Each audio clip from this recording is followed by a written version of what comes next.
Friends, வணக்கம். Welcome to சிந்தனா சமையல். இன்றைக்கி நம்ம பார்க்க போகிறது ஒரு சூப்பரான ஒரு ரெசிபி தான். இது வந்து உடம்புக்கு ரொம்பவே நல்லது. இது வந்து பார்த்திங்கனாக்கா வயிற்றுப்புண்ணு இருக்குல்ல, அல்சர் இருக்கவங்க, இந்த மாதிரி இருக்கவங்க, நம்ம வயிறு வந்து வெந்திருக்கு அப்படின்னு சொல்கிறாங்கல்ல, அந்த மாதிரி இருக்கவங்க எல்லாருமே வந்து இதை செஞ்சு சாப்பிடலாம். ரொம்பவே உடம்புக்கு நல்லது. ஸோ ரொம்ப ஒரு ஹெல்த்தியானது. என்ன ரெசிபி அப்படின்னு பார்த்தீங்கன்னாக்கா மணத்தக்காளி கீரை கூட்டு தான். இந்த மணத்தக்காளி கீரை வந்து எல்லோரும் கசக்கும் அப்படின்னு சொல்லிட்டு சாப்பிட மாட்டாங்க நிறைய பேர், சின்ன குழந்தைங்கலாம்.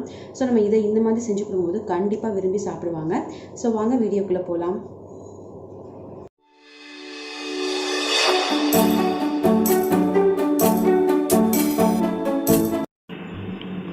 இப்போ ஒரு கட்டு மணத்தக்காளி கீரையை நல்லா கழுவிட்டு கட் பண்ணி எடுத்து வச்சுருக்கேன். அடுத்து ஒரு கை அளவு போல் பாசிப்பருப்பு வந்து தண்ணியில் ஒரு 10 நிமிஷமாக ஊற வச்சுருக்கேன். சின்ன வெங்காயம் கொஞ்சமும் மிளகாயும் எடுத்திருக்கேன். அவ்வளோதாங்க. இப்போ நான் இது வந்து மண்சட்டியில் தான் செய்ய போகிறேன். இப்போ தாச்சியில் வந்து கொஞ்சமாக எண்ணெய் விட்டுக்கலாம். ஸ்டவ் ஆன் பண்ணிக்கலாம். ஆன் பண்ணிவிட்டு இதில் கொஞ்சமாக கடுகு உளுந்து சேர்த்துட்டு சீரகம் சேர்த்துக்கலாம். இதையும் வந்து நீங்கள் வந்து குக்கர்லேயும் செய்யலாம். ஆனால் வந்து மண்சட்டியில் செய்கிறது ரொம்ப நல்லது அப்படிங்கிறதுக்காக நான் இதில் செய்கிறேன். ரொம்பவே டேஸ்டியாகவும் இருக்கும். இப்போ நல்லா கடுகுலாம் பொரிஞ்சதுக்கப்புறமா சின்ன வெங்காயத்தையும் மிளகாயும் சேர்த்துக்கலாம். சின்ன வெங்காயம் நல்லா வதங்கிடட்டும். அதுக்கப்புறமா நம்ம நறுக்கி வச்சுருக்க மணத்தக்காளி கீரையை சேர்த்துக்கலாம். இந்த மணத்தக்காளி கீரை ரொம்பவே உடம்புக்கு வந்து நல்லதுங்க. நம்ம இந்த கீரையெல்லாம் வாரத்துக்கு ஒரு முறை சாப்பிட்றது ரொம்ப நல்லது. இப்போ நல்லா வெங்காயம்லாம் வதங்கிடுச்சு. இதுக்கப்புறமா நம்ம நறுக்கி வச்சுருக்க இந்த மணத்தக்காளி கீரையை சேர்த்துக்கலாம். இதுலேயே வந்து நம்ம சூப் செய்யலாம். அது மாதிரி எல்லாமே செஞ்சு சாப்பிட்லாம். ரொம்ப சூப்பராக இருக்கும். இப்போ அதில் நான் ஊற வச்சு வச்சுருக்க அந்த பாசிப்பருப்பையும் சேர்த்துக்கிறேன். சேர்த்துட்டு இதை நல்லா கிண்டி விட்டுக்கலாம். இப்போ நல்லா அந்த இலையெல்லாம் வற்றிடும், சுண்டி வந்துடும் கொஞ்சமாக. அதளவுக்கு நம்ம வெயிட் பண்ணலாம்.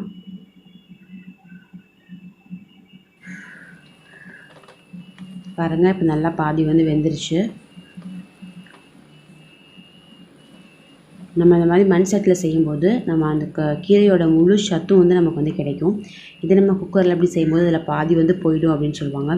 ஸோ அதனால தான் நான் வந்து மண் சட்டியில் வந்து செஞ்சுருக்கேன். பாருங்கள், நல்லா வந்து வெந்துருச்சு. இந்த ஸ்டேஜில் நம்ம கொஞ்சமாக தேங்காய் அரைச்சி விட்டுக்கலாம். இப்போ தான் உப்பு சேர்க்குறேன். உப்பு சேர்த்துக்கலாம். இதில் வந்து நம்ம உரப்புன்னு பார்த்திங்கனாக்கா அந்த மிளகாய் போட்டிருக்கோம்ல, அதோட உரப்பு மட்டும்தான் இருக்கும். ரொம்ப காரமாலாம் இருக்காது. ஸோ நல்லா சூப்பராக இருக்கும். இப்போ தேங்காயை வந்து நம்ம வந்து ரொம்ப நைஸாக அரைக்கணும்னு தேவையில்லை. குறக்குறன்னு அரைச்சி நம்ம இதோட சேர்த்துக்கலாம்.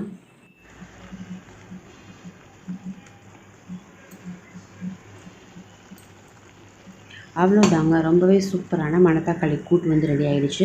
இதை நம்ம காரக்குழம்பு, வத்த குழம்புலாம் வச்சு சாப்பிட்றோம்னாக்கா ரொம்பவே சூப்பராக இருக்கும். நம்ம இதையே வந்து சாதத்தோடு பிசைஞ்சு கூட சாப்பிட்லாம். ரொம்பவே சூப்பராக இருக்கும்.